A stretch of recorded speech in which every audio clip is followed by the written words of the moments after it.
Estamos aquí en lo que decidimos llamar Divrei Shalom, palabras de paz. Shalom.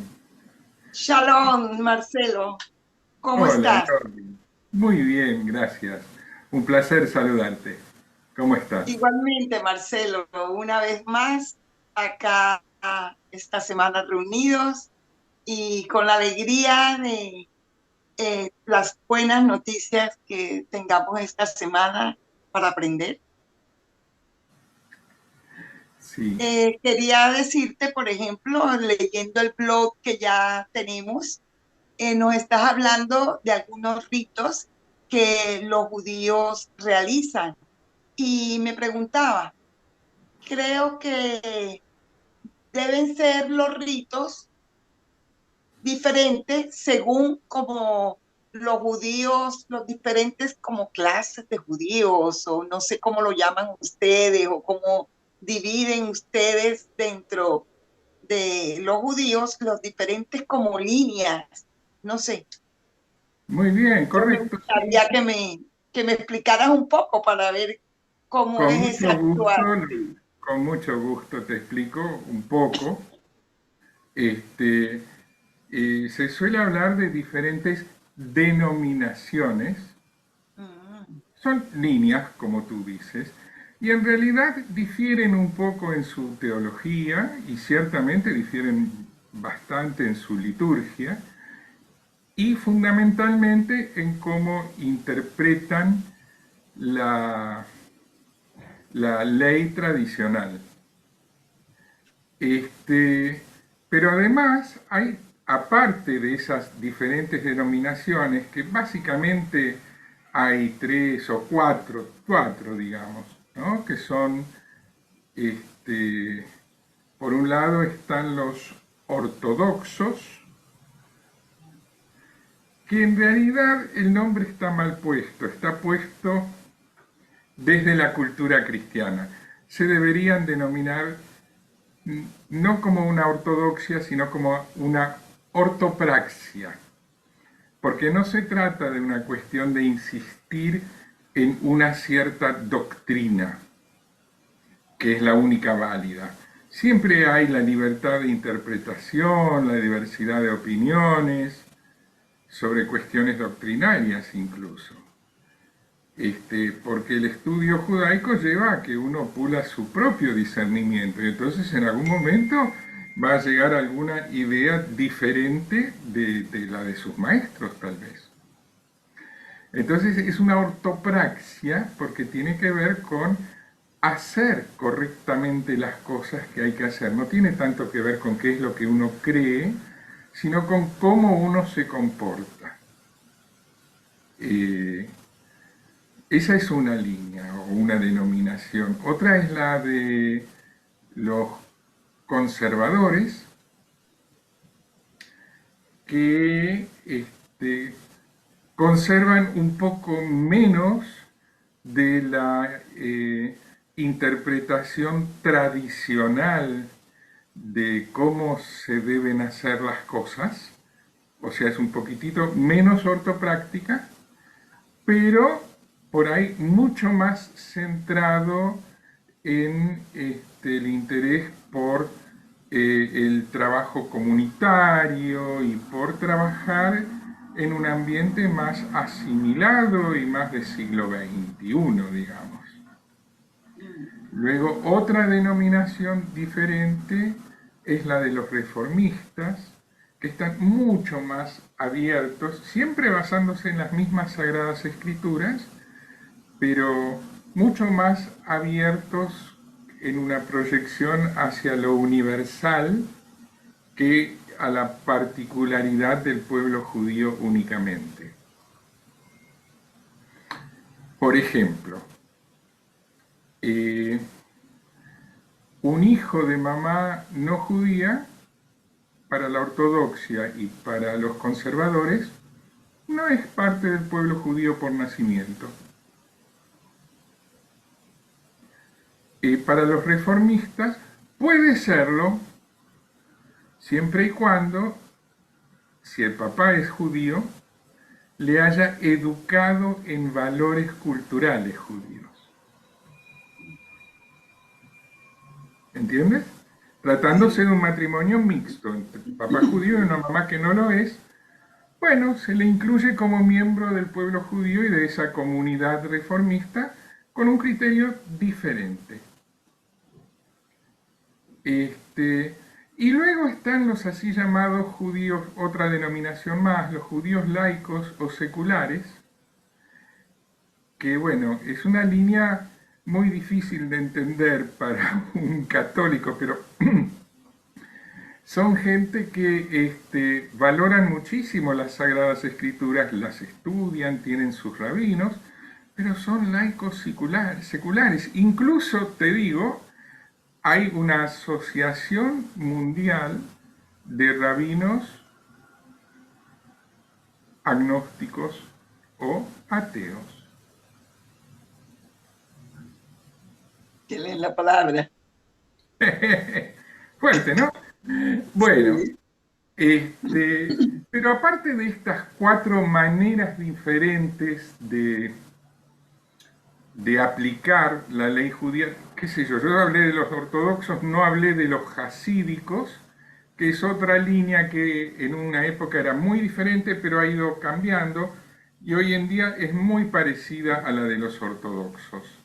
Vistos desde afuera, los hasídicos, pero que tienen una aproximación a la práctica religiosa que para hacer una comparación sería como la de los católicos carismáticos. Ya. ¿Mm? Sí. Estoy haciendo una comparación muy por arriba, porque realmente hay muchas cosas muy diferentes. Es simplemente para empezar a explicar un poco de qué se trata.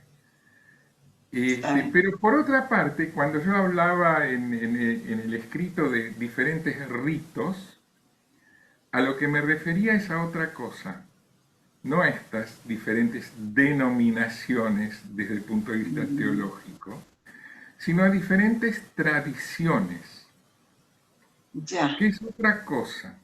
Está, por ejemplo, la tradición ashkenazí, que es la de los descendientes de judíos centroeuropeos, de idioma yiddish, que estos fueron casi eliminados por los nazis. Entre los 6,5 millones de judíos asesinados por los nazis, y yo supongo que debe haber habido 5 millones de ashkenazíes. Vivían mucho en Polonia, Lituania, Ucrania, en los Balcanes, pero sigue habiendo hoy en día, a pesar de todo eso, una vida de la cultura yiddish muy fuerte. Aquí en la ciudad de Buenos Aires, donde yo vivo, en la década de 1930, había más de 60 salas de teatro en idioma yiddish. Hoy en día quedan una o dos. Sí, claro, entonces ya.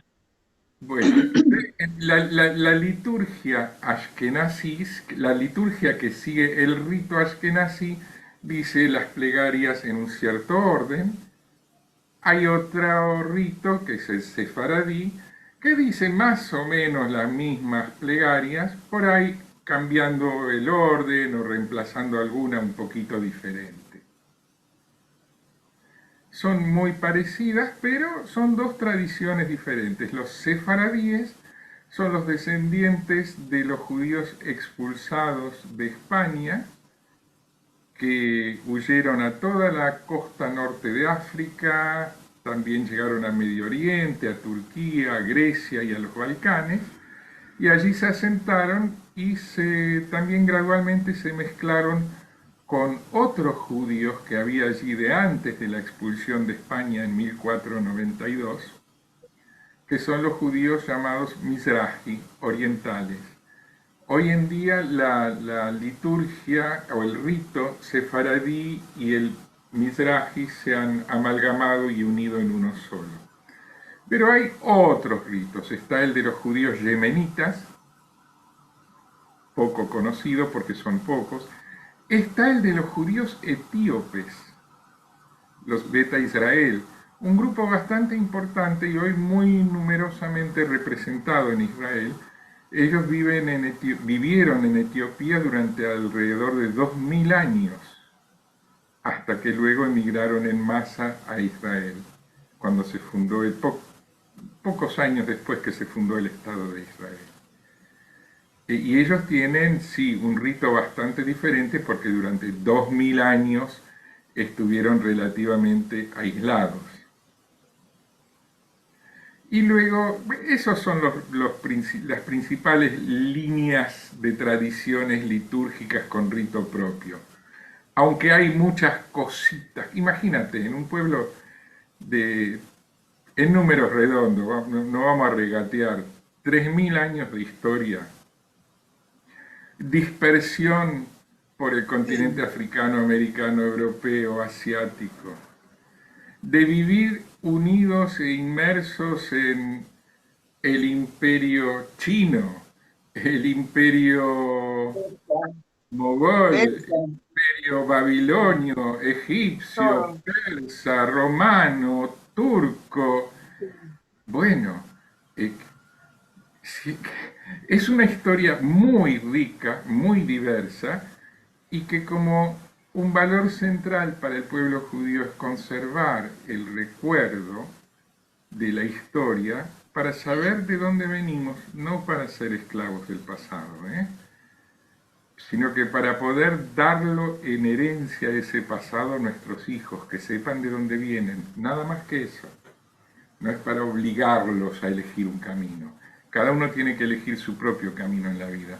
Pero esta es una creencia muy común en el pueblo judío, uno puede elegir mejor hacia dónde ir si sabe de dónde viene. Cuando se conoce la historia, generalmente Exacto. no se repite. Bueno, en lo que depende de uno al menos, claro. Sí, Bueno, así que esos son los diferentes ritos y las diferentes denominaciones. denominaciones. Muy, muy rápido te contesté, abuelo de pájaro, porque insisto, es una historia muy larga y muy compleja, ¿no? Sí, pero alcanza uno a entender de pronto por qué tanta variedad y pues conociendo la historia de Israel, uno ve todas esas deportaciones y todos esos imperios que se van apoderando y todo lo que ha ocurrido a través de toda una historia que al final viene siendo nuestra propia historia.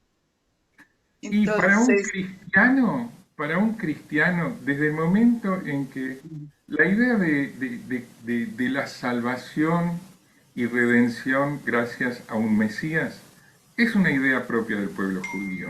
Las sagradas escrituras, por lo menos lo que denominan el Antiguo Testamento, y que yo, cuando lo leo, lo que yo leo es un testimonio del primer amor de Dios, no un Antiguo sí, Testamento. sí, También son producción del pueblo judío, nacieron del pueblo judío.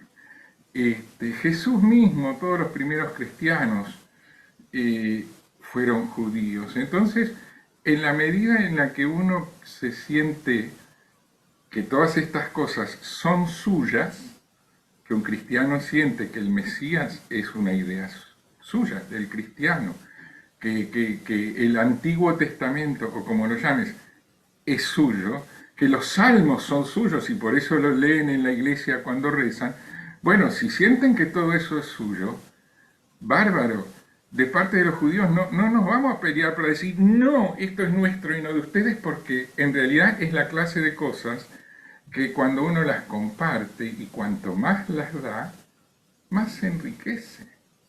Yo no pierdo las Sagradas Escrituras si también son sagradas para ustedes. Todo lo contrario, encuentro más gente con quien hablar de ellas, nada más. claro. Entre más se Entonces, conoce, se puede aprender más y la comunidad va creciendo en conocimiento. Yo creo que eso está bien. Bueno, Marcelo, hay un tema muy importante este domingo para nuestra iglesia cristiana y lo ha propuesto el Papa Francisco, que es la Jornada Mundial de los Pobres. Y ahí Maravilloso. sería muy interesante también que cómo lo ven ustedes o qué les parece a ustedes como judíos esa propuesta del Papa, porque creo que, pues, la palabra lo dice, mundial para todos. Es una propuesta maravillosa. Felicito a mis amigos cristianos por tener un líder espiritual que ilumina el camino hacia ayudar a los pobres, porque eso es absolutamente, desde el punto de vista de la religión judía, es esencial, fundamental e indispensable. Así nomás. Y De hecho, Jesucristo siempre quiso y luchó por ellos, por los pobres. es que sin ánimo de desmerecer la visión de Jesús como el Cristo, como el Mesías, pero viéndolo como lo que además fue, que es un ser humano judío, en eso era consecuente con la tradición judía. Si lees el Antiguo Testamento, vas a ver la cantidad de normas y leyes que hay para favorecer a los pobres, para tener en cuenta su dignidad humana, para respetar sus derechos, que se le dice al juez que no debe apiadarse del pobre porque es pobre y no juzgarlo ni condenarlo por ese motivo, pero tampoco del rico porque sea rico. No, no, la ley es una, pero hay que tener en cuenta que la ley debe defender al que menos tiene. Sí. Así que para un judío practicante es un deber religioso, podríamos decir, el preocuparse institucionalmente por los pobres y a título personal, que es la parte del magisterio del Papa de la que estamos hablando, ¿no? Porque hay, por un lado, la vocación cristiana, dice el Papa, de ocuparnos de nuestros hermanos pobres. Totalmente felicito a los cristianos por esa vocación y comento, también es una vocación judía. Pero aparte de eso, en la tradición judía tenemos leyes específicas sobre cómo se rige la vida de la comunidad que están pensadas, diseñadas para brindarle oportunidades a los pobres y para proveerles del mínimo necesario. Ah, bueno, perfecto. Marcelo, también tenemos esta semana un salmo muy bonito que quizás ustedes que también se dedican dentro de su lectura a los salmos, que es el Salmo 127. Me Ah, gustaría que también nos hablaras un poco de lo que nos dice ese salmo. ¿cómo no? Mira, los salmos son poesía. Sí. La tradición judía dice que muchos de ellos fueron escritos por el rey David. Haya sido así o no, no tengo por qué negar esa tradición o afirmarla, pero lo cierto es que son maravillosa poesía que habla directo al corazón con un lenguaje muy sencillo, muy claro, y explican cómo es la vida religiosa del pueblo judío. El salmo que le pide a Dios que incline su cabeza y escuche nuestro ruego, por ejemplo. Algo tan sencillito, tan cándido. Hay algunos terribles, como junto a los ríos de Babilonia, que Sí. habla desde el dolor, del resentimiento del que somos capaces los seres humanos cuando nos hieren mal. Hay de todo en los salmos, como en una colección de poesías, pero de poesías que describen cómo forcejea el pueblo judío y el pueblo de Israel con nuestro Creador, pidiéndole que nos ayuda a entender algo de coherencia y de luz en este mundo tan loco. Sí, Y bueno, y esa poesía, si te llega al corazón, es tuya, aunque haya sido escrita por judíos. Es judía. Nosotros los leemos, meditamos sobre ellos, los usamos en nuestras reuniones, en ceremonias religiosas, en la liturgia, pero si la poesía te llega, si crees que la necesitas, es tuya. sí. Y es bien importante, pues en nuestra iglesia también la usamos, la Eucaristía dominical siempre y todos los días. Las Eucaristías van acompañadas de un salmo relacionado con la lectura del Antiguo y del Nuevo Testamento. Y de verdad que en momentos a veces difíciles ayuda mucho y son realmente enriquecedores. Una última palabrita, porque se ha hecho muy prolongado este video. Y sobre los salmos, por ejemplo, el que se lee el domingo 19, termina diciendo la parte que se cita, eh, dice, que el Señor te bendiga desde Sión todos los días de tu vida y que contemples la paz de Jerusalén. Entonces, cuando yo digo, si la poesía te llega, es tuya, sí, pero te pido que no olvides de dónde viene, cuál es la historia de esa poesía. Porque Sí, si la poesía te llega diciéndote que Dios te el bendiga. Señor te bendiga desde Sión, estás hablando de la Sión que es Israel, el país para los judíos, fundado, mal que les pese a algunos, por los sionistas. Y si rezas con los salmos y tienes la esperanza de, y cito, contemplar la paz de Jerusalén, recuerda que no estás hablando solamente de la Jerusalén celestial, que esa poesía fue escrita también refiriéndose a la Jerusalén terrena, la Sí, que ha elegido amar el pueblo judío y en la que ha elegido poner la capital del Estado de Israel. Entiendo que el tema es polémico, no estoy negando los derechos de los palestinos a tener su país, no es eso, pero te digo como cristiano, si lees algo y es tan bueno que lo sientes como propio y lo incluyes en tu liturgia, no se trata de un título de propiedad, pero estaría bueno que recuerdes que el que lo escribió fue un judío y qué sentido tenía para esa persona lo que escribía. claro, Marcelo. Creo que en este momento es importante decir que para muchos de nosotros los cristianos, el ir a Israel, subir a Jerusalén, se habla de que es el cuarto evangelio, perdón, el quinto evangelio. Mira entonces. Entonces, pues nosotros somos del Nuevo Testamento, por lo que pues es Jesucristo. Y ahí, cuando nosotros tenemos esa posibilidad que Dios nos regala de conocer y viajar,